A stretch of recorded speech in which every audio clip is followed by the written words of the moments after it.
What you see behind me is the world's strictest and largest prison. This mega prison has a capacity of 40,000. Prisoners here are the most unsafe people you can even imagine. How many people's lives live in? 5 to 10, how many? More than 50. MS-13 and many other gangs. These are animals. These aren't people. They're psychopaths, sociopaths, the kind of people we have here. We are about to see the worst of the worst. Welcome to CECOT, the world's largest prison by capacity in El Salvador, which was constructed to imprison the highest profile criminals. Those who enter this prison are destined never to leave alive. There's no way out. How are you going to come out of this? The reason why this small country of 6 million needs the largest prison is the gangs. Once dominating the country, these gangs faced a dramatic crackdown starting in March 2022. Under President Nayib Bukele's administration, over 70,000 individuals, about 2% of the country's adult population, were arrested within just 16 months.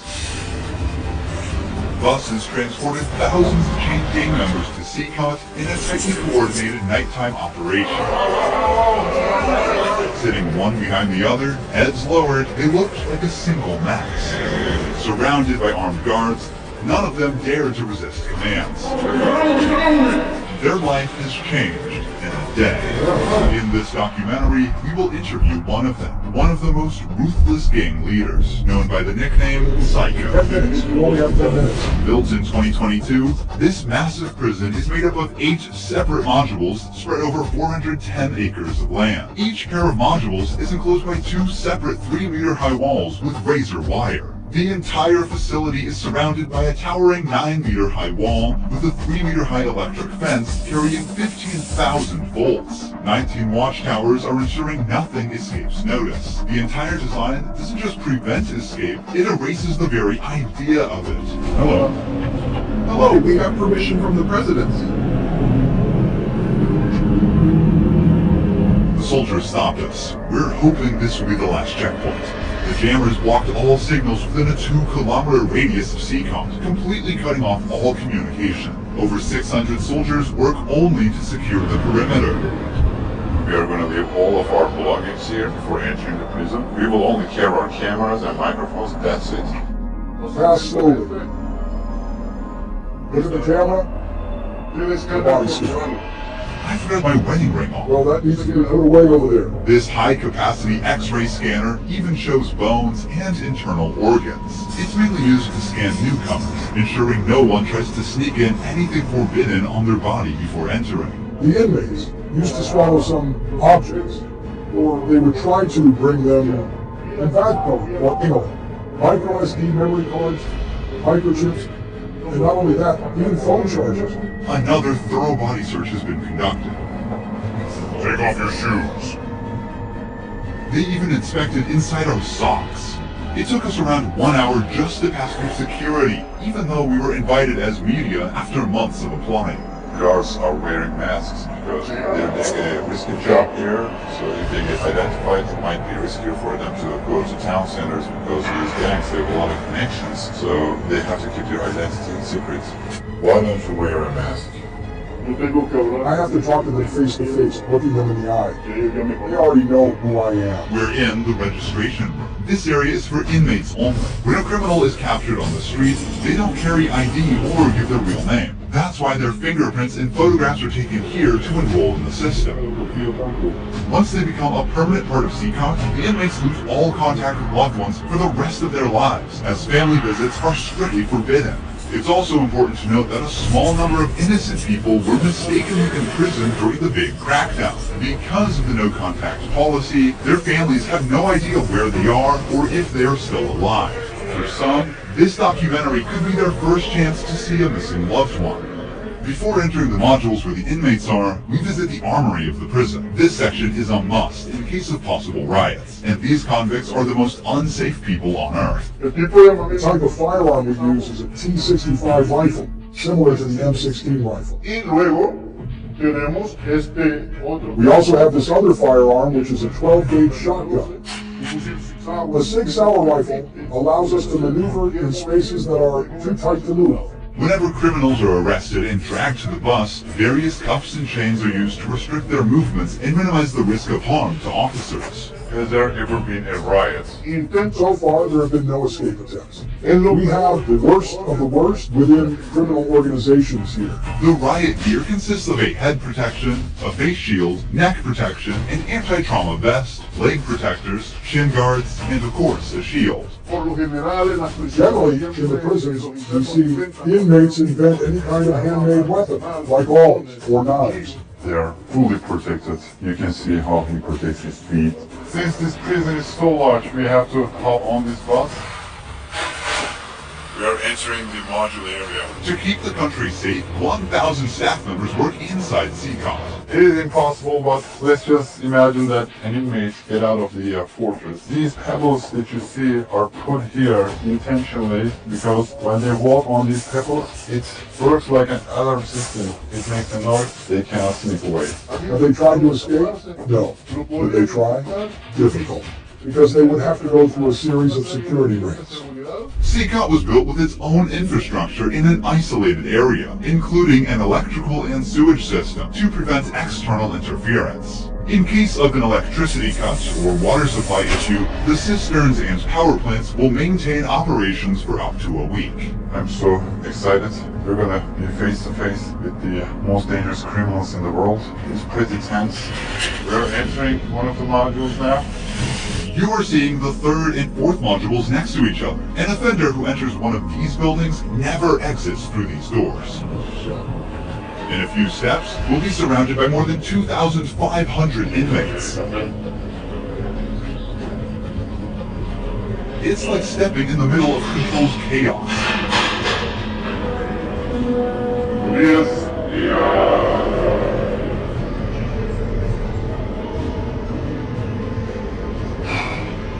is so intense. Their eyes are all on me, following my every step. Getting an eye contact with them. There are so many of them. I'm speechless. I can't help but feel unease. All of them wear white shirts, shorts, and slippers. They don't have any other belongings. Most are barely out of their early 20s and convicted of serious offenses. Even the most infamous criminals in history have an average of 20 to 30 proven victims. But here, some of the inmates are responsible for hundreds of innocent people's lives. Can I ask inmates something? No. If you have any questions, I can answer them for you. If they try to communicate with me now, what are you going to do? I'm not going to allow them. They know from them that subsequently there may be a penalty for not abiding by instruction.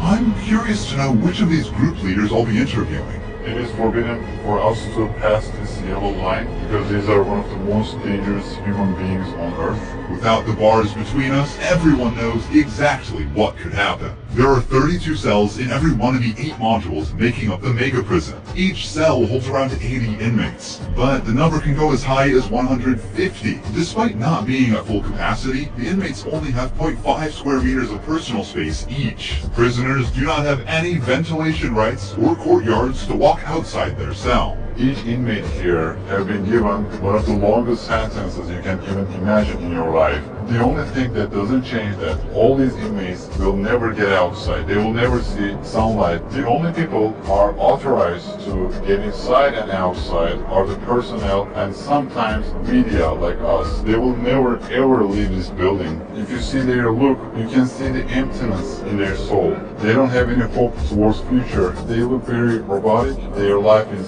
so monotone. This open corner is their toilet area. They have like 2 toilets for 80 inmates. It's literally humiliating that these inmates, like their whole confidence is disciplined here. The same place where they use the toilet is also where they take showers. To clean themselves, they use plastic dippers in a single shared basin. There's no running water in the cells, so the prisoners have to rely on one blue barrel for drinking water. Where they sleep is these metal bunks. No pillow, no mattress. Each prisoner receives just the bare essentials: a white sheet, a uniform, socks, slippers, and the towel. That's it. The prisoners spend their entire days on their 4-level bunk beds. They have stacked tightly, like items stored in a warehouse. As part of hygiene and order, inmates are shaved every 2 weeks by personnel. Long hair or beards aren't just unhygienic, they can also hide sharp objects. Let's take a look. Take off your shirt and line up here. Now they are taking their shirts off. These inmates were once part of the MS-13 and Barrio 18 gangs, which controlled the neighborhoods of El Salvador. These two rival gangs spent years extorting money from locals and causing great suffering to Salvadorans. There is Barrio 18, MS-13 gangs, all together in one cell. That's right, just like that. The entire module is the same. They all live like this. Outside, entering each other's neighborhood can mean being torn apart. Yet here, they are side by side until their last breath. How do they live without attacking one another? They have to learn how to live together. Here, they are in a prison. They are not on the street. Most of the inmates have tattoos covering their entire bodies, even including their faces, showing their loyalty structure. For MS-13, tattoos often include initial letters or the number 13. Members of the other gang use symbols like 18 or 666, which add up to 18 and symbolize the devil, or they use Roman numerals. Having gang tattoos on one's face is a clear sign that they are one of the most ruthless and high-ranking members of the organization. Crossing paths with such a person on the street is the same as staring death in the face. The spiderweb tattoo represents being caught in the web of justice and serving a long prison sentence. The devil horns tattoo is a dark symbol that represents these individuals' worship of the devil. Some even claim that they carried out their actions under the devil's command. A teardrop tattoo signifies that the person has ended someone's life. The number of teardrops indicates how many lives they've taken. If there are 3 teardrops, it suggests that the tattoo's owner has taken so many lives that they've lost count. With the phrase, "laugh now, cry later," these masks or clown tattoos send a clear message. Stay strong in the face of hardship now and deal with the consequences later. Are all these people truly bad? They're on another level. High-profile criminals who will never change their mentality. If you look at the upside, there's a catwalk area. Guards consistently watch over the inmates from this elevated spot above the cells. If anything suspicious occurs, they will intervene while an extensive network of cameras observes every corner 24/7, ensuring nothing goes unnoticed. The modules are kept lit all day and night for monitoring. When the sun goes down, the lights stay on all the time. They're constantly being observed. I think this is one of the hardest things. When they try to sleep, they use their towels and cover their eyes to block the light. Preacher here is teaching some of the important lessons from the Bible to the inmates. They're doing exercise over here. There's a trainer there. This is the only time these inmates get out of their cells. These activities take place for a total of 1 hour per week, under the watch of armed guards. For the rest of the time, they are locked inside. They used to control the streets. Now, they can't even take a step with their free will. It's a rotating schedule. There's not enough space, so they can't all go out on the same day. Has there ever been a chaotic incident when the inmates were outside of their cells? So far, nothing. Whenever we focus the camera on a cell, we often catch a prisoner silently mouthing words. Even behind bars, gang members attempt to send orders to the outside. This prisoner was doing just that, but we censored him to block the message. Despite the crackdown, these groups still hold significant power outside. Rumors suggest they have plans for taking revenge by targeting innocent people. But in response, the authorities threaten to impose even harsher measures on imprisoned members. If they do that, there won't even be one meal in prison. I swear to God, they won't eat a grain of rice. Let's see how long their homeboys last inside. Here they get 3 meal times, breakfast, lunch, and dinner. Breakfast is usually beans and rice. For lunch, they get white rice and pasta.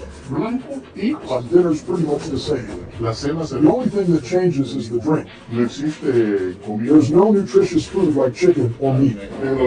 This is the lunch. It's rice, pasta, and 2 tortillas. Does the menu vary from day to day? No, Is it the same every day? it's always the same. It's refreshment. Okay.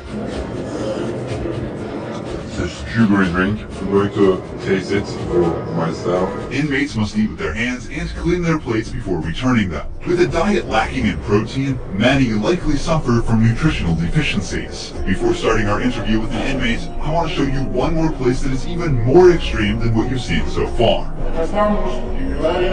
Here we are in the isolation cell area. If inmates break a rule, they can be sent to these isolation cells according to the legislation. The law gives me the right to keep the prisoners in isolation for up to 15 days. These cells have sealed doors. Through this grid, I can see them and identify who's inside. We serve food here, and we also use this space to put handcuffs on them before opening the door to move them from here to their cell.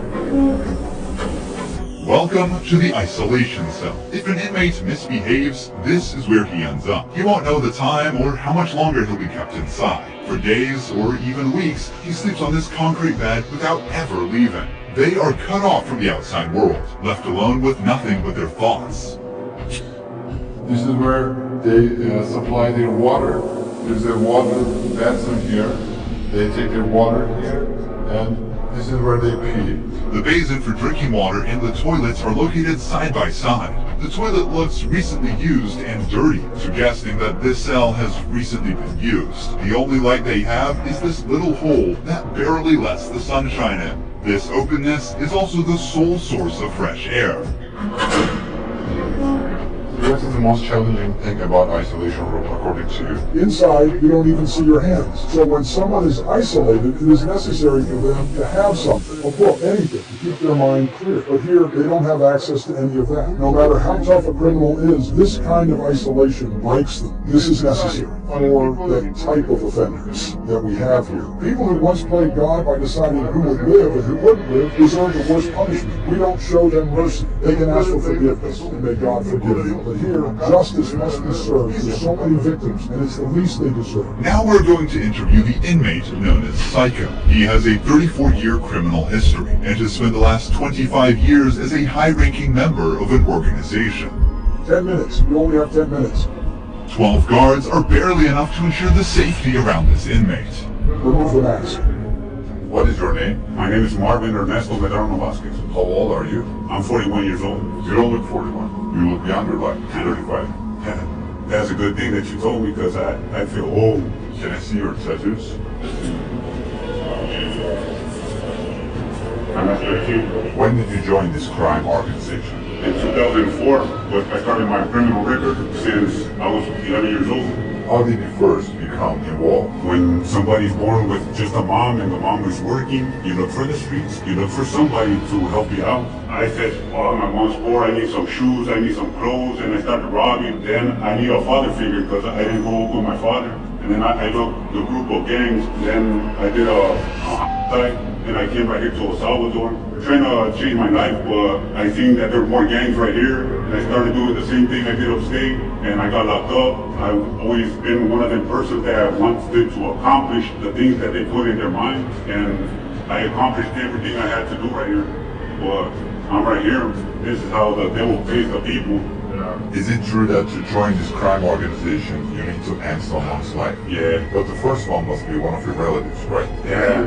Because you got to gain territory for your gang. I lost my mom, my dad, my son, everything right here for cause of the gangs. When I could be with my family, upstate, the United States, a better life. But, you know, we took wrong decisions, and this is the cause of this. That's why I tell the youth, hey, go to school, listen to your mom, listen to your dad. Don't live this life that we live right here. There's no way out. How many people's lives have you ended? Is it 5 or 10? How many? No, if you talk about what you used to do in the jails after, you'll probably get a few, more than 50.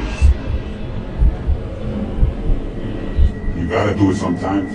How did you become cold-blooded and merciless inside? I can't really respond here with that question. How do you feel about not seeing your family forever since you're in CECOT? I feel bad because I seen my son the last time when he was 5 years old, and he's 21 years old right now. I want to see him. I want to tell him, hey, don't do the same things that your dad did. Look for a good life. People who have fallen victim because of you will never see their loved ones again. You will also never see your family. How do you cope with emotions like missing someone? I feel bad. Sometimes, like I tell you, I lay down on my bed and I think a lot of things, and sometimes I cry. What is your motivation to stay alive here? to one day change my life and look for God in my life, and I tell God, hey, forgive me because I did some things. Okay. Finally, we see the sunlight. Honestly, CECOT is a place we would never wish to end up in, even as a visitor. But for the people who victimized Salvadorans, it is now their forever home. These criminals took the innocent people's right to live, and now they're paying for it. The Salvadoran government's message is clear. Crime is no longer tolerated, and the punishment is severe. El Salvador once had the highest rate of lives lost due to widespread chaos. During its peak, 104 out of every 100,000 people lost their lives in a single year. Previous administrations agreed to a truce with these groups, but this couldn't bring lasting order. Although the current government's methods are controversial, by 2023, the number dramatically dropped to 2.4 per 100,000 people, placing El Salvador among the safest countries in the world for the first time. So far, the results are undeniable. Peace has returned to the neighborhoods. But what about those who were wrongfully imprisoned? Is it true justice or a way to control chaos? Are we seeing a lasting solution or just a temporary fix? For now, the answer remains unclear, and the world continues to watch. Thank you for watching this documentary. See you in the next one. Don't forget to subscribe. Ruhi Chenet was here.